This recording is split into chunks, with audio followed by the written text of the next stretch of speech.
Magandang hapon po.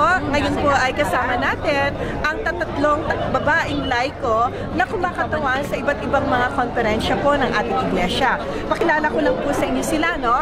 Si Ate Norma Velasco ng NCPAC, si Ate Nena Lazaro ng NELPAC, at si Ate Thelma Cabanilla ng NELPAC. Maitanong ko lang po sa inyo, no? Pag ilang beses na po kayo nagpupunta sa Central Conference? I don't remember ilan na kasi palagi po. Absent lang ako once lang po. Ako pangalawa ko lang. Pangalawang beses. Ate Thelma? Ito yata ang third time. Third time. And every time po napupunta kayo, yung mga kandidato niyo ho ba ay nananalo? O managi po? Ay, ang galing niyo pala manili ng kandidato. Mukhang nakukuha niyo ang pulso ng ating iglesia, kaya pa yung kandidato niyo ay nananalo. Ano ang nagiging basihan ninyo sa pagpili ng isang kandidato po? Aditer, kayo muna. Ay, siyempre yung makatao, ay talagang siya ay servanthood. Nagsiserve sa mga tao na hindi niya tinitingnan yung kanyang compensation, yung kung ano ang makukuha niya. Eh si Ate Mena naman? Ako naman, syempre, yung may brain, yung may ulo. Parang alam niyang gawin, ang gagawin niya sa episcopacy. Hindi po yung hindi niya tinitignan, sabi ni Thelma, yung dolyar na nare-receive po nila.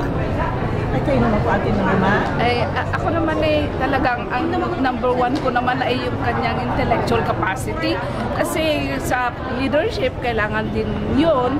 At higit sa lahat, ang puso niya talaga nasa church para makapaglingkod ng gusto, at talaga ang focus niya ay yung growth ng church, at talagang si Kristo ang kanyang sinusunod, o hindi personal. May commitment siya sa church.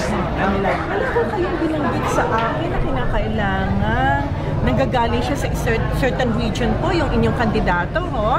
Ganun ho ba? So wala hong, hindi ko kayo namimili dahil siya po ay Ilocano, o Tagalog, o Kapampangan.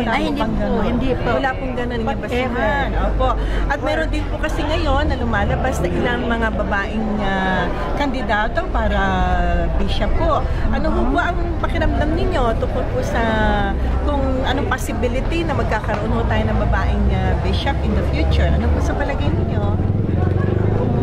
Kung meron at may lalabas, ako natutuwa din. Kasi ako ay isang babae na siya rin mag-lead sa episcopacy. Number one na tinitingnan ko, babae siya na talagang may kakayanan sa leadership at saka sa management. Kayo naman po, Ate Thelma? Kung babae ang lalabas, siyempre, ang puso niya ay sa mga kababaihan. Dapat po. Ano naman po ang tingin nyo sa takbo po ng ating konferensya dito po sa Bayongbong United Methodist Church? Ay kauna-una yata ang pagkakataon na ating Central Conference ay ginanap sa labas po ng Manila. Ano pong opinion ninyo? Maganda rin naman pala na outside Manila, no? Kasi bagong experience ito, sabi ko nga kayang-kaya pala na outside Manila ang mag-host. Kasi nakita naman natin kung paano ang site at saka yung kanilang service para sa mga delegado. Napakagandang preparation nila dito sa host. Kayo naman po. Ang nakita ko, kung sa It's Not Manila, hindi masyadong busy. Ang surroundings mo, hindi masyadong busy. Mga delegado, walang pinupuntahan na mall, walang pinupuntahan na kung ano-ano dyan nabibili. Dito lang sila sa church. Ikaw naman po, Ate Thelma, ano po inyong opinion? Ganon din, pag nasa labas ng Manila, dito lang sila, at saka na-appreciate ko ang Bayongbong UMC kasi sinasarahan yung door kung yung mga delegates ay lalabas na. well managed. Yes, napaka-positive ng ating pong pagtingin dito po sa ang hospitality po ng Bayumbong United Methodist Church. Maraming salamat po sa inyong panahon. Baka tayo po ay masarhan ng pintuan. Ano po? Dahil alam ko napaka-strict po nila sa panahon at oras. Maraming salamat po sa inyo. Thank you.